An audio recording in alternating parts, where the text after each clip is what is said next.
કિસ્સો જોયા બાદ સવાલ થાય કે પુનર્જન્મ શક્ય છે? પહેલા જાણીએ કે ધર્મમાં પુનર્જન્મ વિશે શું કહેવામાં આવ્યું છે। એટલે કે ક્યાંક એવા તથ્યો છે કે જ્યાં ધર્મ અને વિજ્ઞાન વચ્ચે પણ ક્યાંક તર્કો થતા હોય છે। તો ધર્મ શું કહે છે? હિન્દુ ધર્મ પુનર્જન્મને સ્વીકારે છે। આ માહિતી સામે આવી રહી છે કે ભગવાન વિષ્ણુના અવતારોની જે કથાઓ છે જે ધર્મ આધારિત છે અને પુનર્જન્મને સમર્થન આપનારી આ જે વાતો છે, હિન્દુ માન્યતા મુજબ આત્મા ક્યારેય મરતી નથી, એટલે કે આત્મા મૃત નથી તેવું વારંવાર આપણા અનેક ગ્રંથોમાં કહેવાયું છે। ત્યારે હિન્દુ માન્યતા મુજબ આત્મા અમર છે તે વાત પણ વારંવાર તથ્ય સામે આવતું હોય છે, જે પુનર્જન્મની વાતને એક યા બીજી રીતે સમર્થિત કરે છે।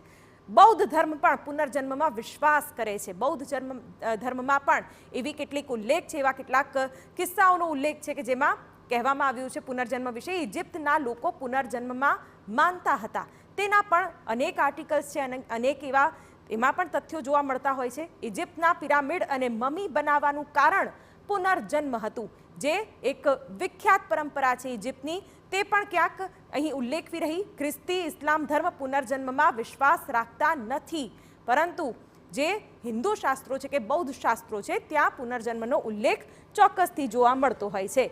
ત્યારે ધર્મની સામે હંમેશા વિજ્ઞાનનો તર્ક અપાય છે। વિજ્ઞાન શું કહે છે? વિજ્ઞાન કહે છે કે પુનર્જન્મ શક્ય નથી, કારણ કે તેને લઈને સંશોધનો પણ ઘણા થયા છે। મનોચિકિત્સક ઇયાન સ્ટીવન્સન પુનર્જન્મ વિશે સંશોધન કરતા હતા અને તેના આધારે તેઓ આ આકલન કરી રહ્યા છે। સ્ટીવન્સને 3000 બાળકો પર સંશોધન કર્યું હતું અને તેના આધારે, એ થિયોરીના આધારે ક્યાંક આ વાત કરવામાં આવી રહી છે।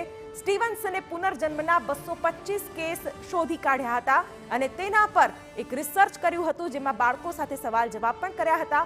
2007માં સ્ટીવન્સનના મૃત્યુ બાદ હજુ પણ સંશોધન ચાલુ છે કે પુનર્જન્મ શક્ય છે કે નહીં, તેના પર પણ અત્યારે અનેક તર્ક વિતર્ક થઈ રહ્યા છે।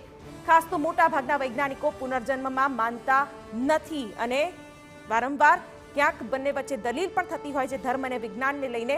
પુનર્જન્મની વાતો કરતા બાળકોનો મનોવૈજ્ઞાનિક અભ્યાસ કરવાનો મત પણ વારંવાર ઉઠતો હોય છે, કારણ કે પાલનપુરમાં જે બાળકી પુનર્જન્મની વાત કરી રહી છે એ પણ એક તપાસ અને સંશોધનનો વિષય ચોક્કસથી હોવાનું વિજ્ઞાન કહેશે, પરંતુ સામે જે બાળકી વાત કરી રહી છે તેને લઈને પણ અનેક લોકો આશ્ચર્યમાં મુકાઈ ગયા છે અને અનેક પ્રશ્નાર્થો પણ ઊભા કરી રહ્યા છે।